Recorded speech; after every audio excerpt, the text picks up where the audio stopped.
যদি বিসমিল্লাহ বলে কুকুর যদি জবাই করে তাহলে ওই কুকুর ব্যবসা বা ওর গোশত বিক্রি করা যায়।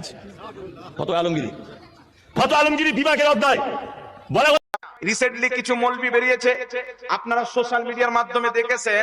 আমাদের হানাফি মাযহাবের একটি কিতাব আছে, যে কিতাবটির নাম হলো ফাতাওয়া আলমগীরি। নাম শুনেছেন না আপনারা? কথা বলে।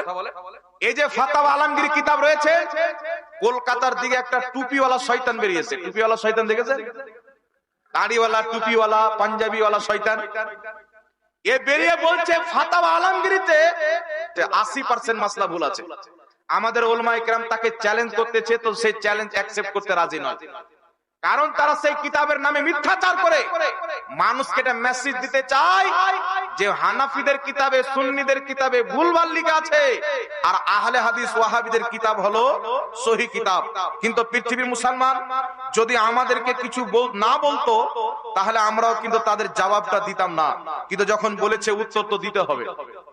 সোশ্যাল মিডিয়াতে তো যাওয়া দরকার আছে। পৃথিবীর মুসলমান শুনেন, ফাতাওয়া আলমগীরির নামে বলেছে যে এই কিতাবের মধ্যে লেখা আছে কেউ যদি কুকুরের ব্যবসা করে, কুকুর বেচা কিনা করে, তাহলে জায়েজ আছে। এবার আমি আপনাদেরকে বলছি তাদের কিতাবের মধ্যে কি রয়েছে। ব্রাদার ইসলাম, তাদের কিতাবটির নাম হচ্ছে কানজুল হাকাইক, পৃষ্ঠা নাম্বার 13, লেখকের নাম হচ্ছে আল্লামা ওয়াহিদুস সামা, আহলে হাদিসদের বড় ইমাম।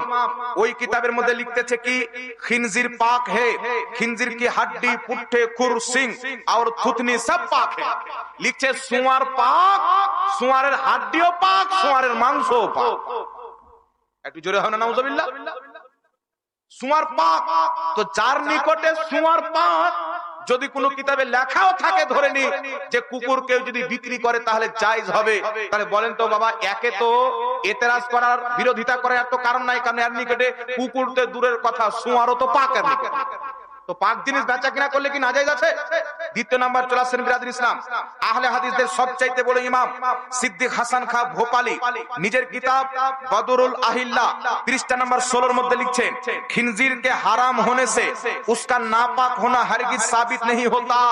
सुअर खावा हराम, तबे सुअर पाक एवं पवित्र। बोलें नाउजुबिल्लाह।